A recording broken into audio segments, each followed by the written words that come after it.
Yeah, well, let's dig in. Hello, everybody. I'm David Cooks, and I tell you what, we know that paralysis can take on many forms. It can be physical, like mine. It can do anything you put your mind to. And what we try to do is feature stories that go from difficult places to fulfilling purpose. What seems impossible can be done by you. I'm really excited to have Vernon Thompson with us today. I've known Vernon since he was a young man, a 16-year-old, 17-year-old. May knock you down, but don't let it stop you. The thing I love most about what he's doing is that he's committed to giving back and to helping to make change in the communities we have come from. I did a song called Father's Day, and I noticed that a lot of the men around me really did a lot to be in the lives of their children.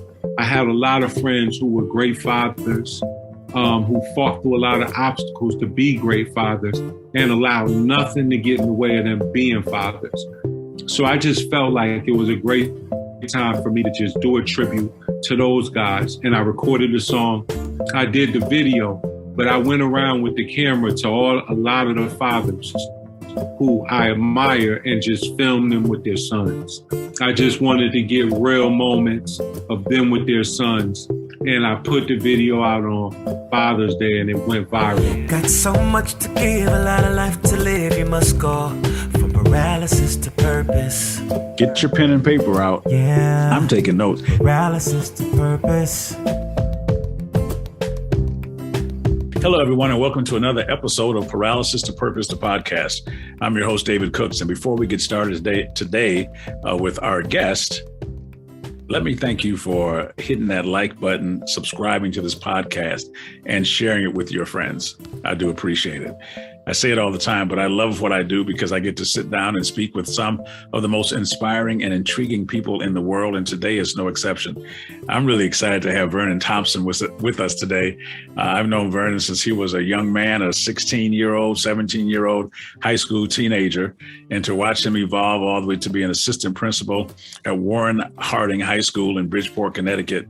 And a lot of the work that he's done along the way is really satisfying for me. So I think we're going to have a great conversation about him and what he's doing. The thing I love most about what he's doing is that he's committed to giving back and to helping to make change in the communities in which we have come from. So, you know what? I'm going to say something else before I welcome you. And Vernon he received his undergraduate degree from Quinnipiac University in marketing.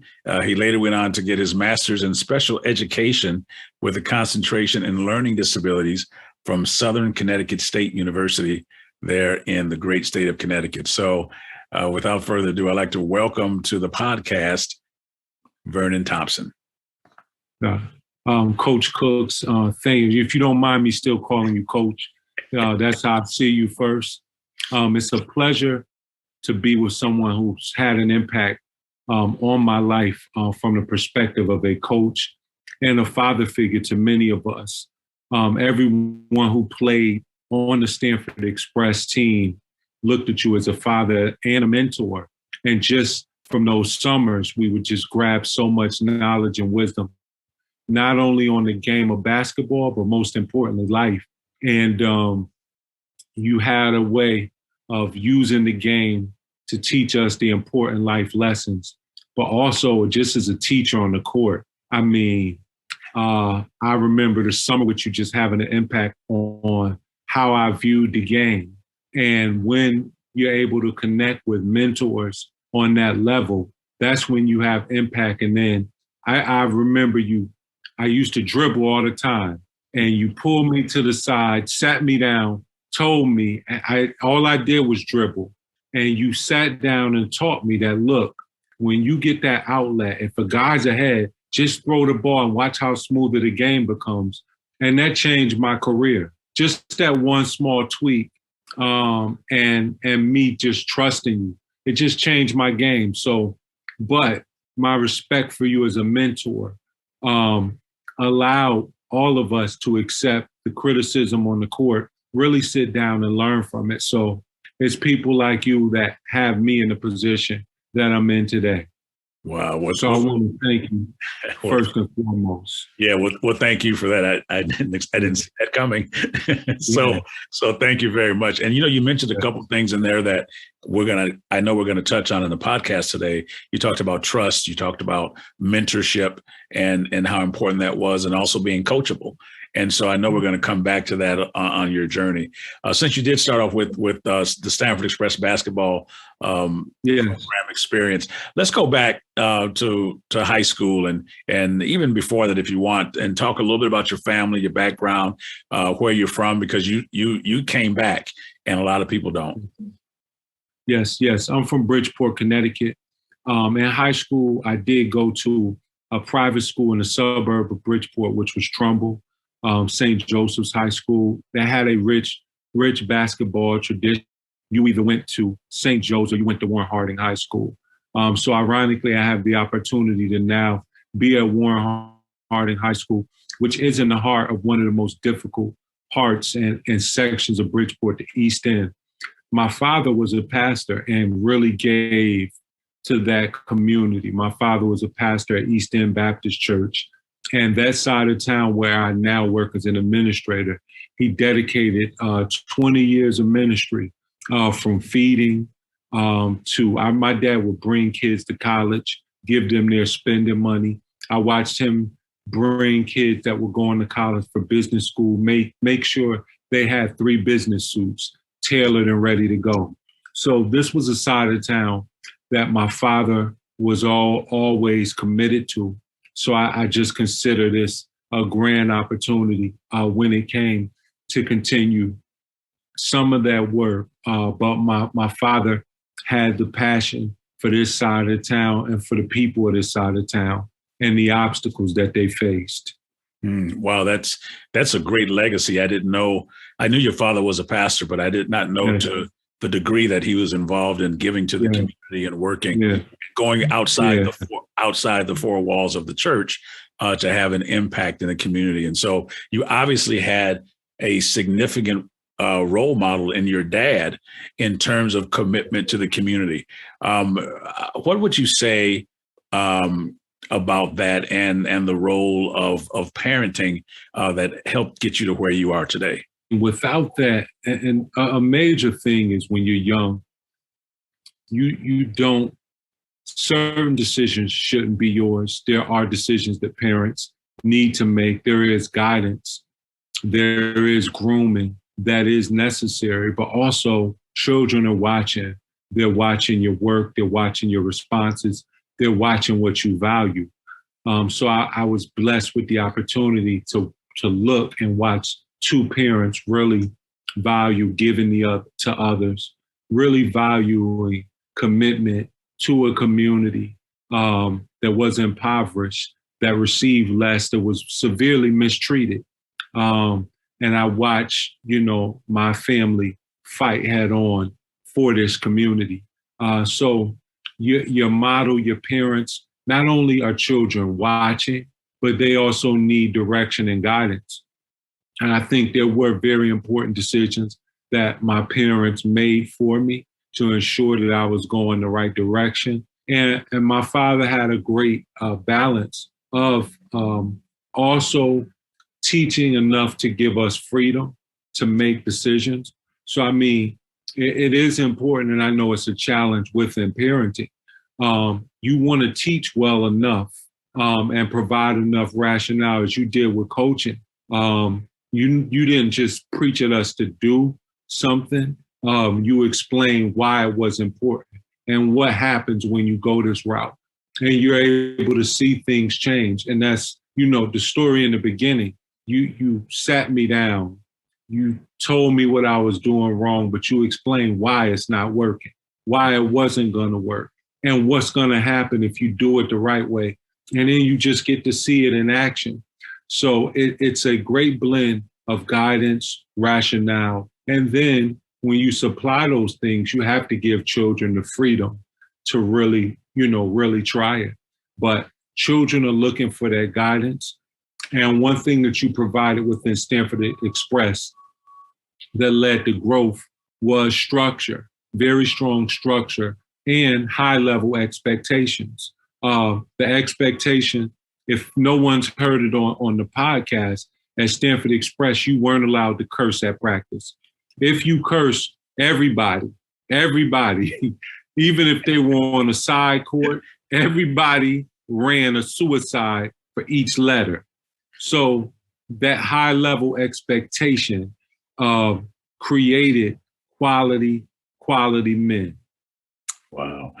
You keep bringing up these basketball things and I kind of forgot some of them.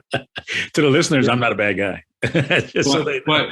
Just to add though, that expectation at any park in the country, any practice, kids are going to curse. That was one space where you didn't have a lot of cursing, but I never saw disrespect.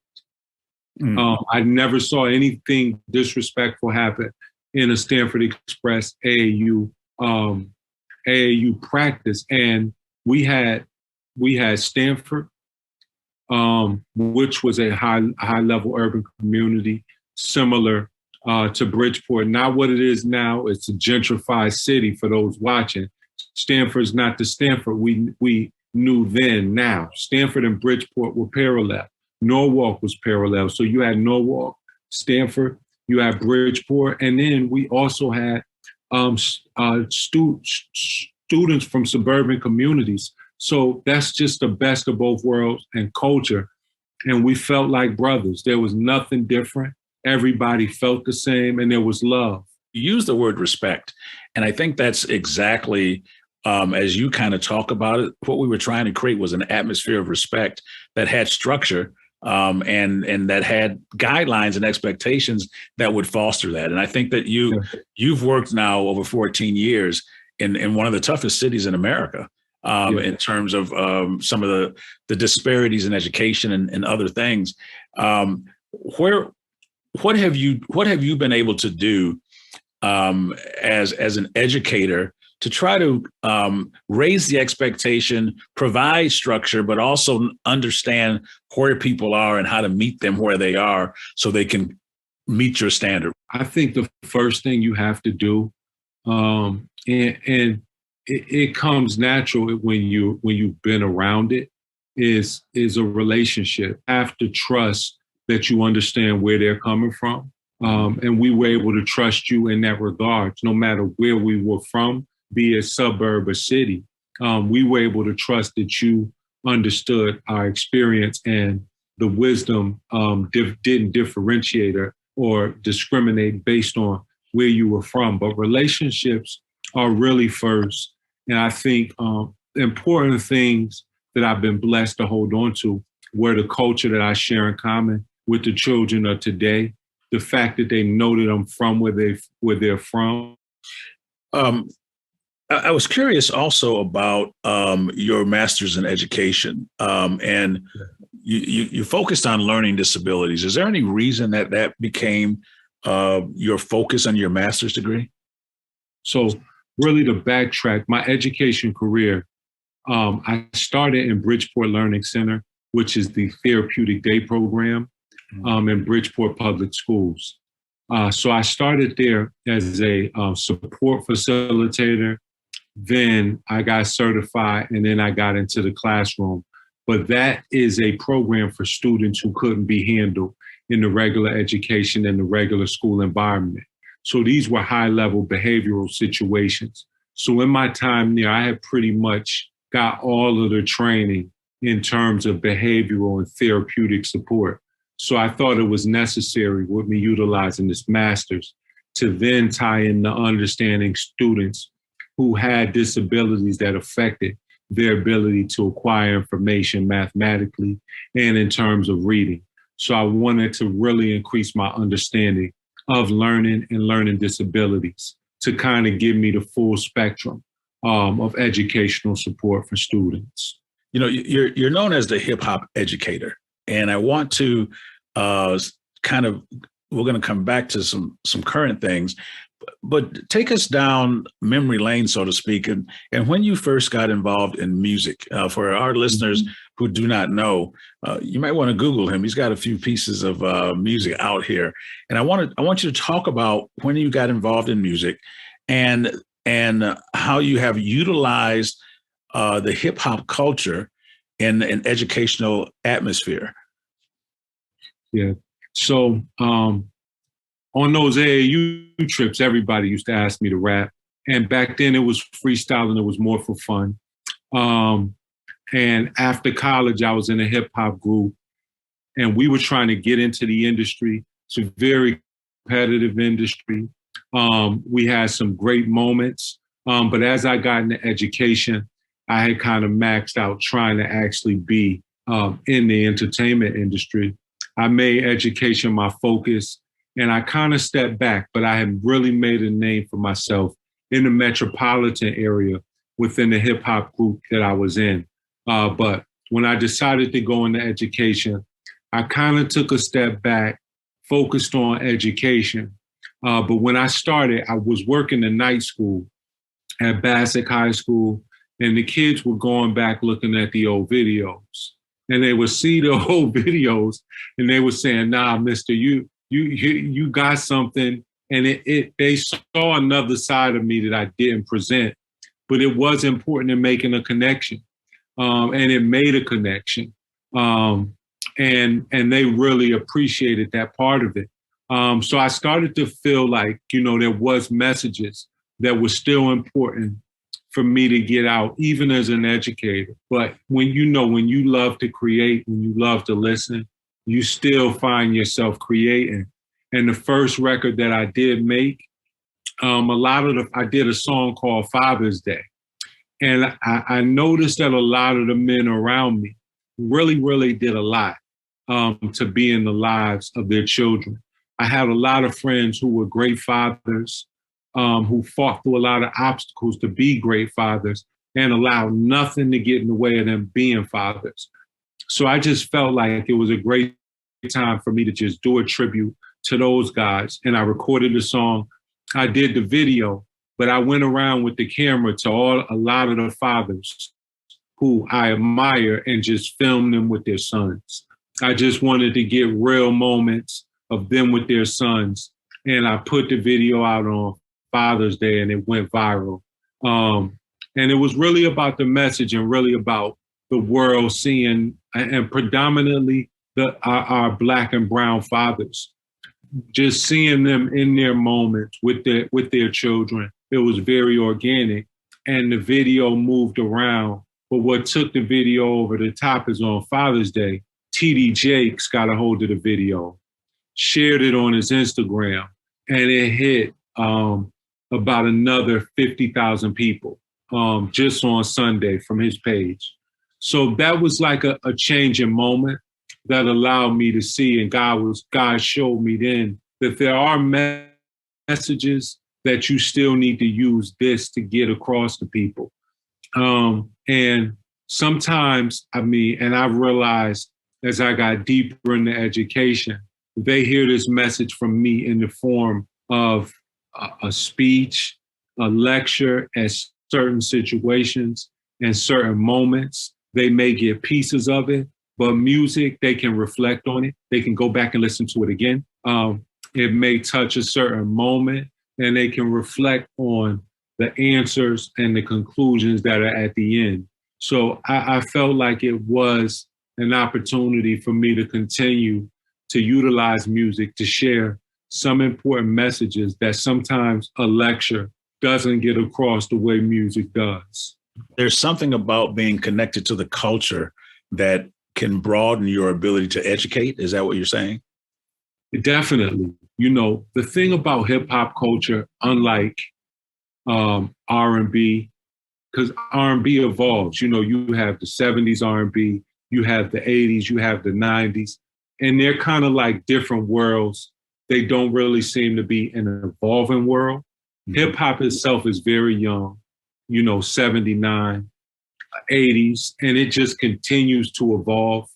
And I personally feel like you don't want to outgrow it because hearing the youth, and sometimes, a lot of people that as you get older, you criticize, but I feel like it's an opportunity to really hear what's coming through the voice of the youth. It is their voice.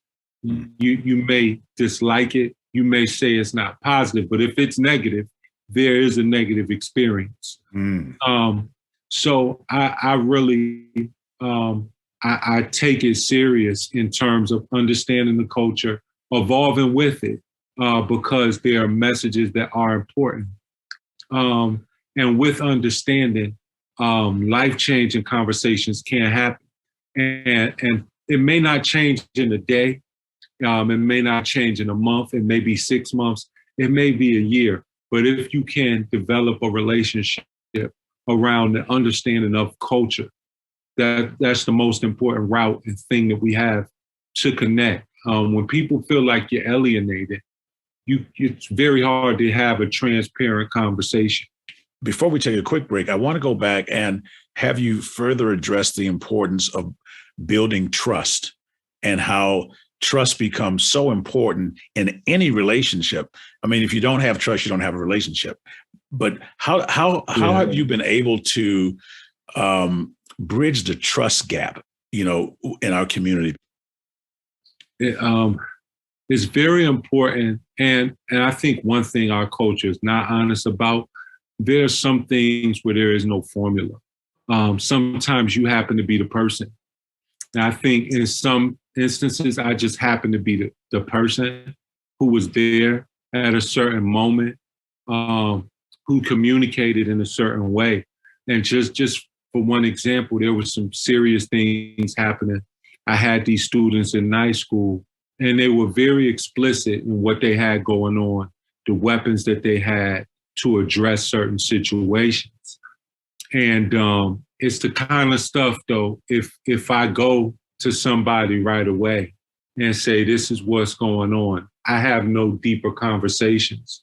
So it becomes, they're very fine lines, because as educators, you're forced to report certain things, because sometimes with trust, you're going to get delicate things. But I've been in certain positions where there were things that weren't necessarily concrete, and I was able to talk students through by building that relationship.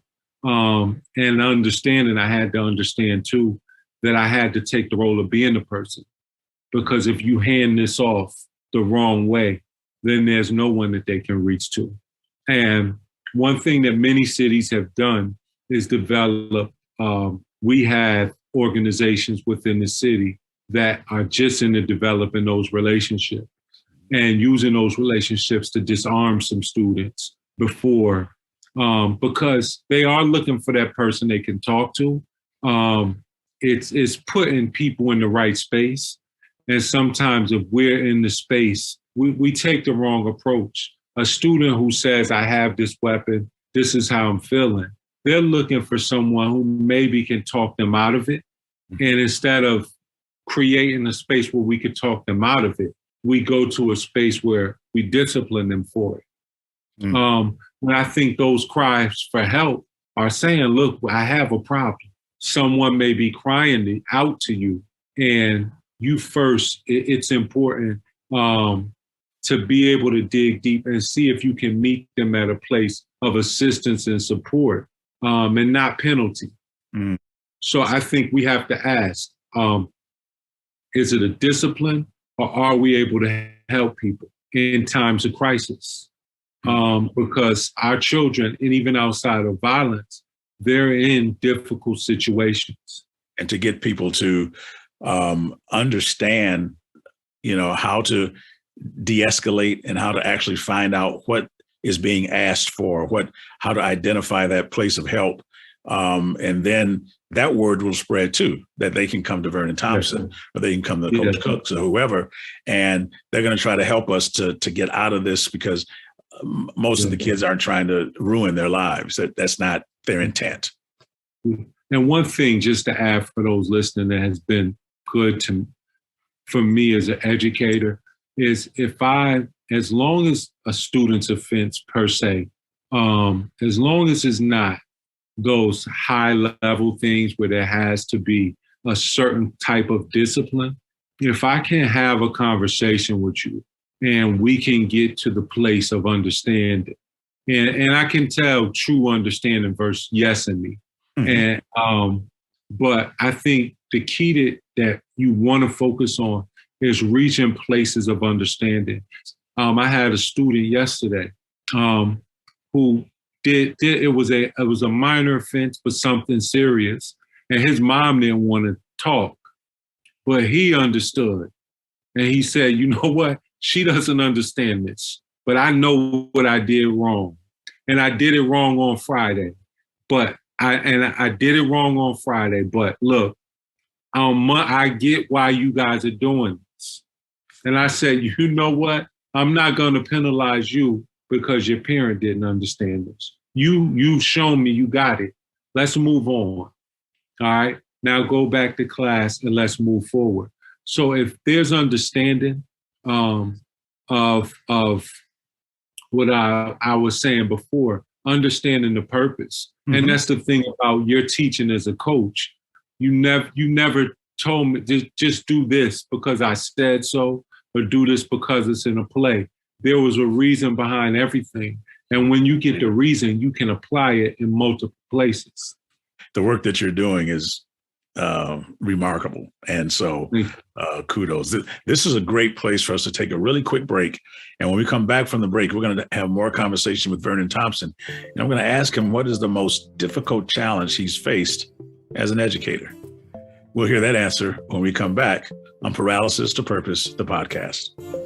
We hope you're enjoying Paralysis to Purpose, the podcast. Be sure to follow us on Facebook, Instagram, Twitter, and TikTok at Paralysis to Purpose for more updates. Also, check out David's website at davidcookspeaks.com to learn more about his mission and purchase his book, Getting Undressed, From Paralysis to Purpose. Welcome back to Paralysis to Purpose, the podcast. I'm your host, David Cooks, and we are having a fantastic conversation with Vernon Thompson. He is the assistant principal at Harding High School in Bridgeport, Connecticut. I remember that high school well. I was the head coach at Darien High School, and that's when, who was a famous coach that was there? Coach Charlie Bentley. Charlie Bentley was the head coach, and they would put a whooping on us. They'd run that 2-2-1 full court press. And that was tough. So anyway, there's a little basketball talk. So Vernon, before we left, I said we were going to come back, and I want to talk to you about, what would be some of your challenges that you face. You've talked about a number of positive stories and things that have worked out for you. What would be probably the most difficult thing that you've had to deal with as an educator? One of the greatest challenges that I do see is you see children with potential, with opportunity, and sometimes it takes just a little push and a little of us being on the same page as home for students to get across the board and cross that line to a more successful place. And parenting is a challenge. There's a lot of single mothers. There's a lot of challenges that are faced. And I understand that difficult calls to parents are something that a lot of parents don't want to hear. But I do think it does take a village. And the hardest challenge, though, is when we can't reach the same pace, when we can't create a working relationship or situation for the sake of a child. That's one of the greatest challenges. It's one of the hardest things to face when the relationship is not that great. I have been trained to kind of push through it, but I do understand, it's not easy parenting here, and we have parents who are at a difficult space. So I think those relationships are vital. And the difficult thing, it's very hard for children to make it without strong parental support. What would you consider to be your greatest moment as an educator? I had a student just randomly share on Facebook, who was your greatest teacher you had? And I had a student put up, Mr. Thompson, that's an easy one. He changed my life. But I say two of the guys I had in night school who I really, really was all over. I mean, I was all over till thought I was going to hit one of them. Both of those guys are still alive and they're successful. And they've really, really accounted that to me. And those were two guys who if there were ever someone who you didn't believe would get this thing done, those were two. And I went after them every night, parents in, kicked them out, brought them back. And seeing those two were the greatest achievements to me, because they were two boys who were kicked out of day school, who nobody believed in, who were both working, who both have an apartment, and they're both fathers. So I think those things, I think that's one of my greatest moments. And I have to make it my greatest moment because that made me believe that it may not happen right then and there. I had about 2 years with each of them in night school where it was just plugging away, and they made nights rough for me. But I never quit, and they didn't either. I ran into one, he was working over at Whole Foods, and I told him I've lightened up. I don't run after guys like I used. And they said, no, that helped us. We needed that. And I think those two have to be my greatest moment. You said something that I don't want to let just slip by, because I think it is indicative of some of the situations that you actually deal with. And you said that these two young men are still alive. Yes. Let's just talk about the reality of some of our urban centers and things that you deal with, where there are many who are no longer alive. The street, it's a very difficult thing. I think the one thing about our community, our legislation, is where we have to be honest, is that there is no clear-cut answer right now. And the reason there is no clear-cut answer is because there's always someone whose mind and mental state is at a level of ignorance where they're going to be armed. And if you're not armed, you're in a dangerous situation. Mm-hmm. So there's a lot of senseless things going on. And the sad thing, when we go back to your AAU program, that would be much more difficult to do in this day, to get people from different sides of town. You have people from every side of town, every part of Stanford. Can't really do that as much anymore. Every part of Norwalk, you can't really do that anymore. And then multiple schools in Bridgeport, you can't really do that anymore because we've become territorial. Even when you look at Chicago, Milwaukee gangs, it's less of a gang, but it's more of a side of town and a lot of division. So there's just some extreme work. And the most important thing about these two young men is they were literally survivors of that era and the beginning of that era. So it's a very difficult task. One of the positives, though, and I express this when I collaborate with leaders in my community, it's not a high percentage. The percentage is small, but we're addressing them with the traditional model. We're addressing them with the model that we use for everybody. And these group of young men and some young women are not everybody. It's a small population who has likely experienced some trauma, and we have to address that differently. Do we have the answer how we address it? Not exactly, but have we created what's necessary to address it? Outside of youth detention, how do we address it? What type of academic spaces are we creating for those students so that they can be educated, but also provided some therapeutic support? Because when you faced it, when you've had a gun pulled on you, you're never going to feel safe at any high school without a weapon in some vicinity. When you've been jumped, you're not going to feel safe unless there's a space that's created that provides that level of safety. So the small populations that we have in cities across the globe, you got Baltimore, Milwaukee, Chicago, Bridgeports, it's not, you figure, let's just say you have 10,000 high school students in Milwaukee. There may be 500 in the gang. That's a small in comparison to the whole. But the question is, what are we doing different from the 500? You can't keep a traditional high school model and juvenile as your options. The good news that we're not looking at is it's not everybody, but if you don't provide support for the population that's in this situation, and you keep using the same models over and over, where are we going to get? Right. And you talked about trauma and having done some mentoring in the city. Some of the things that these kids have to see, you talked about it. Some of them have seen people murdered. Some have seen, have guns pulled on them, all that type of stuff, and that has a real impact. If you haven't experienced, I know you cannot maybe understand it, but when you start to really go and mentor and talk to young people and see some of the things they've been through, it's no wonder that they, are trying to find their way and try to navigate through that. One important thing, in my early childhood class, there was a study that showed if a child by the age of 3 experiences more than 2 traumatic events, they're in a state of survival mode.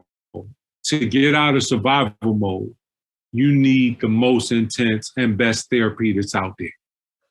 So the question is, how much of our population is in survival mode?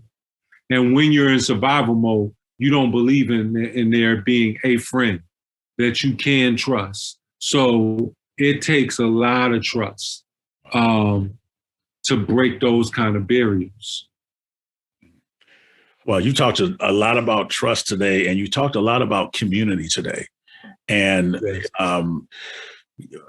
before because we're almost out of time, but I want to just touch a little bit.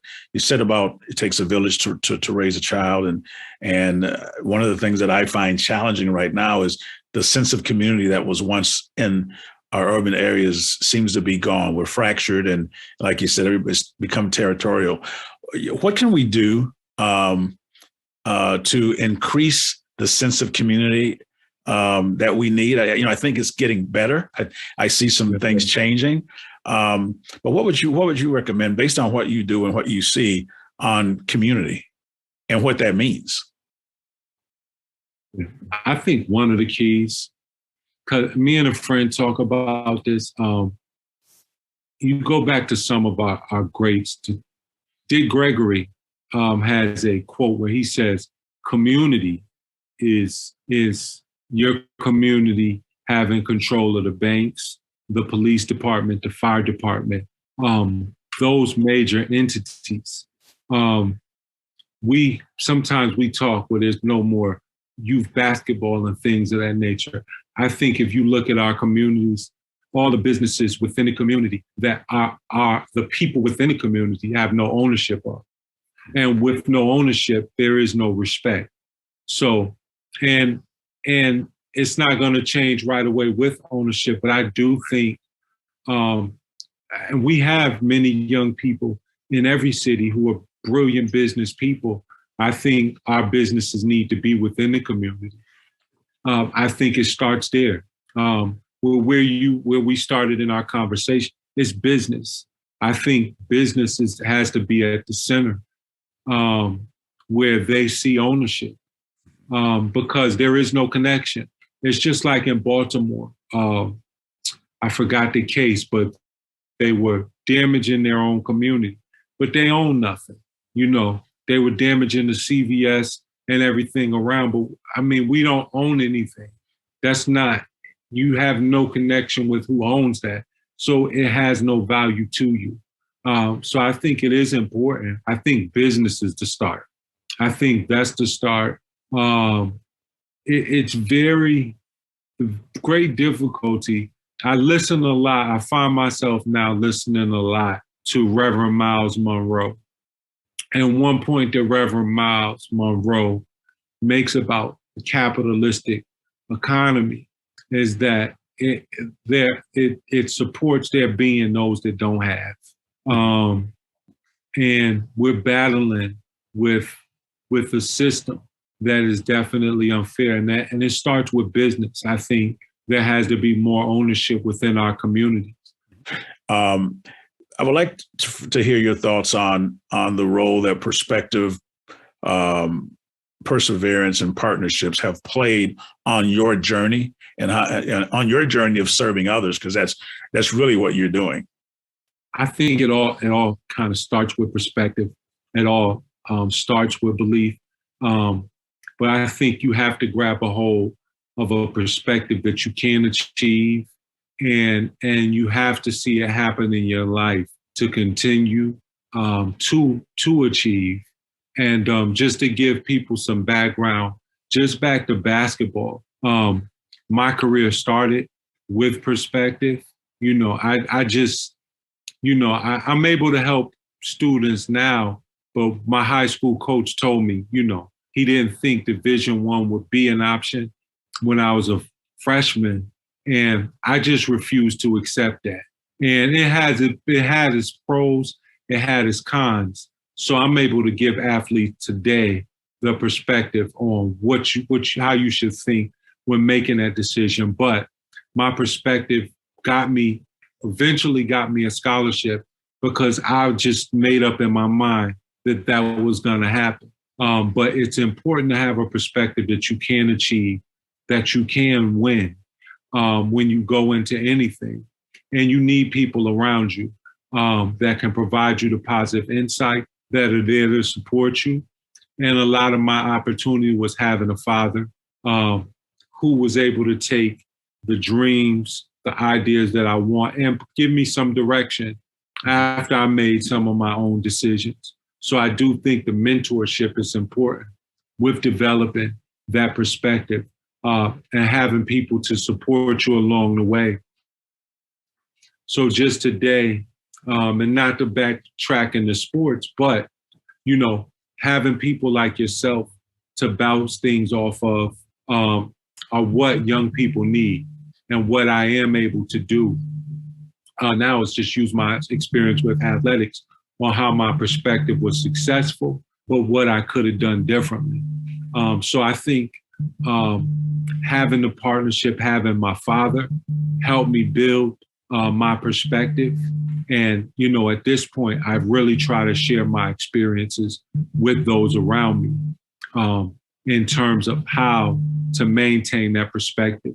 And one of the big challenges that young people have, Coach, just for me I want to delve into is they really just see the end and they're not able to see those small steps. So when I talk to young men a lot, and there's a few athletes who had just hit, you know, a rock bottom, and I was trying to tell them, like, look, if you want to get to college, just master a day. Go to every class and do your best. And then go to a week and then try a month. And they get overwhelmed thinking about the end goal. So in your perspective, you have to focus on achieving a victory every day and understanding what victory looks like every day. A lot of people get overwhelmed in the end and just end up not trying, especially our young people. They just see the end. They look at it like, it's going to take me 4 years, or it's going to take me 2 years. And they just don't say, look, I want this. I just need great days, great weeks, great months, and it'll add up. You just have to put your head down, and your perspective has to be one that makes you great every day. And one thing that I had, my opportunity in terms of athletics didn't come because of anything I did on the court. Coach DeSantis, when I played for him at Quinnipiac, you know, coaches watch everything, but, you know, our team was stacked. And, you know, at the Division I level, at best, everyone's neck and neck. It's a very even playing field. And he just walked up to me on the sidelines in the middle of practice, and he said, just jump as high as you can real quick. He was talking to the team. He said, Thompson, just jump as high as you can. So I just jumped high in the air. And he told the guys, he said, you know, when he's on the end of the bench, that's how he jumps for you guys. And this was a team that wasn't getting along. And before I knew it, he had given me the opportunity, and I had a starting game, and I ended up getting a scholarship based on how I played. But he judge me based on my attitude and my perspective, which was different from everyone else. Lastly, I want to talk about your most recent project called the Joe Clark Tape. Because you, as you said, you continue to be involved in the hip hop culture and also in the music, but your music always has very clear messages. Tell us a little bit about the Joe Clark Tape. What really intrigued me to start about Joe Clark is I read his book, and I think the movie doesn't give you the perspective of his brilliance. He was a brilliant, high-level African-American educator, not just a guy who ran around the school and, yelled and told people what to do and confronted kids who didn't do what they needed to do. So beyond being a disciplinary, he was a great and high-level educator who excelled as a teacher and who had a middle school that he was principal over that was high achieving academically. But there was a brilliance, and he had an understanding of the whole picture. And in his book, he writes down everything that a child will go through on his way to school. And he encompassed every piece of what made urban education a challenge. So the purpose of the Joe Clark Tape was really to touch on every piece of what makes education a challenge. Not only for students to be able to go back and listen, but for parents. And one of the important audiences for me, a lot of urban educators are not from urban cities. And when you get certified to teach, they don't have a class about a student that was in your class one day getting murdered the next day, and you seeing that on the newspaper. They didn't tell you you may face that. And these are some of the realities that females and males from suburban towns that really have a heart for this and want to make a difference don't know that they're going to experience. Mm-hmm. So I really wanted them to not just, see what happens and the effects, but really get a look into some of the causes, some of the things that lead to the challenges that we're facing, to give another perspective on this work that we're doing. I spoke from a lot of my experiences as a teacher, first and foremost, and a lot of the experiences that I had. So I felt it was important to really use hip hop to spread this message to multiple layers of people. There's music with a message, and it's clearly connected to the culture and to the population that Vernon has committed his life to up to this point. Vernon, we're about to close here. If you had one last thing you'd like our listeners to know, what would that be? I want to share something for all of those out there who are trying to help someone. It's a quote from Chris MD,